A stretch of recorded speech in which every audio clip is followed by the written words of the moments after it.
Hi, good morning all. Ah, Magandang balita, no? Nakabili tayo nung promo ng June 6 sa Lazada. So, ah, nagdagdag tayo ng tools para sa ating mga pagbablog. So, ito yung siya. Ano ba?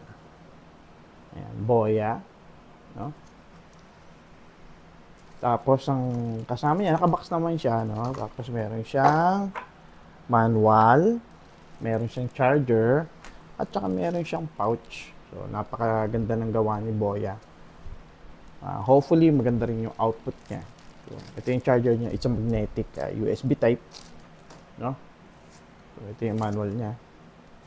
Kita niyo naman, ano pa siya. Send ko yung link sa comment section kung magkano siya. No? So, ganun lang siya kaliit. Tinitesting ko siya ngayon kung ano yung magiging output para sa audio niya. Nakabukas yung dalawang electric pa natin. Siyang medyo maingay na konti. Hindi ko alam kung ano magiging output, kung maririnig ba siya o paano. At saka tatayo tayo konti. Lalayo din tayo. Tingnan natin kung magbabago yung audio sound niya. Okay. Yan. Pupunta ako doon sa dulo. Testingin natin. Ayan. Lumalayo ako. 1, 2, 3. Ito yung kalahati ng bahay. Mula doon sa camera. Ganito siya kalayo. And then, testing natin. 1, 2, 3. Kung maganda yung output ng audio natin.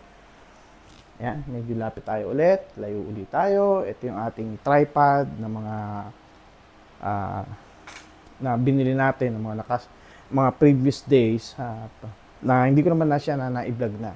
Dahil nga ko lang siya naisipang mag-vlog para medyo maganda yung audio. In the same time, ang gamit nating unit is iOS, iPhone 6s Plus.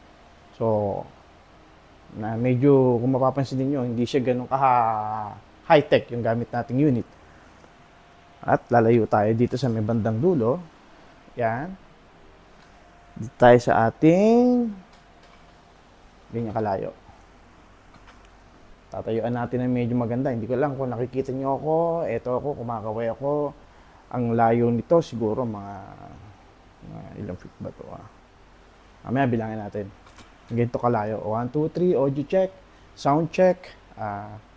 From Boya microphone using iOS, iPhone 6s Plus. Yan. Tapos lalapit tayo. Tingnan natin gaano kalayo. 1, 2, 3, 4, 5, 6, 7,